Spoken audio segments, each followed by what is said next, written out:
Hello student, how are you.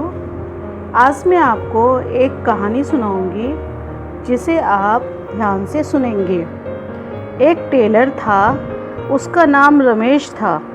वह लोगों के कपड़े सिलता था। वह बहुत बूढ़ा हो गया। उसकी दुकान के सामने से एक रास्ता था जो एक तालाब तक जाता था। उस रास्ते से प्रतिदिन एक हाथी स्नान करने के लिए तालाब तक जाता था। वापस आते समय रमेश की दुकान के सामने वह हाथी खड़ा होकर अपनी सूंड ऊपर करके उसको नमस्ते करता था। रमेश भी उसे कभी केला, कभी रोटी, कभी कुछ खाने के लिए देता रहता था। इस तरह से वे दोनों पक्के दोस्त बन गए थे। बच्चों, अब आपको बताना है दर्जी क्या काम करता है। इस कहानी में दर्जी का क्या नाम है? एक दिन रमेश बीमार पड़ गया। उसे तेज बुखार आ गया।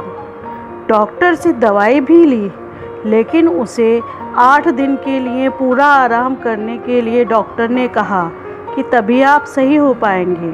अब इतने दिन तक दुकान तो बंद नहीं रह सकती थी, इसलिए जब वह बीमार था और आराम कर रहा था, तब उन दिनों में उसका लड़का सोनू दुकान पर जाकर कपड़े सिलने का काम करने लगा। हाथी प्रतिदिन की तरह आता था और दुकान के सामने खड़ा हो जाता था, लेकिन सोनू से कुछ भी नहीं देता था। एक दिन सोनू के मन में हाथी को परेशान करने की सूझी।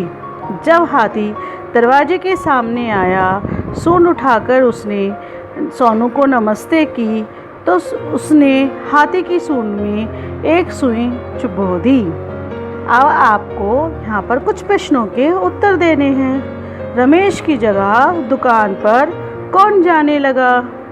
सोनू ने किसको परेशान किया? हाथी को दर्द हुआ, उसे बहुत बुरा लगा, किंतु वह कुछ बोला नहीं। चुपचाप हाथी अपने घर की तरफ चला गया। दूसरे दिन हाथी तालाब पर नहाने गया और नहाने के बाद उसने तालाब का गंदा पानी सूंड में भर लिया। जब दर्जी की दुकान के सामने आया तो लड़का मशीन पर कपड़े सिल रहा था। हाथी ने अपनी सूंड उठाकर फौरे की तरह सारा गंदा पानी उसकी दुकान में उड़ेल दिया और अपने घर चला गया।